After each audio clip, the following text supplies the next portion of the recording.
Hi guys, alam nyo ba si Mia ang nag-iisang queen of late game? At alam nyo din ba na kaya nyo makarating ng mythical glory gamit si Mia? Mas lalo na ngayon dahil nasa meta na si Mia kaya nyo nang umubos ng 5 kalaban at madali nyo na lang din sila pasukin sa loob ng tore. Idagdag nyo pa itong meta one hit build ko kay Mia dahil sa build na ito mas lalong pinapasakit ang damage ni Mia at kaya nyo din maka one hit ng kalaban gamit ang build na ito.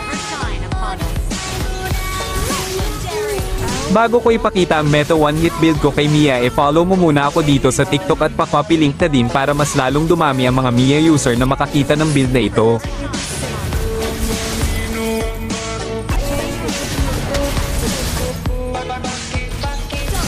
Ko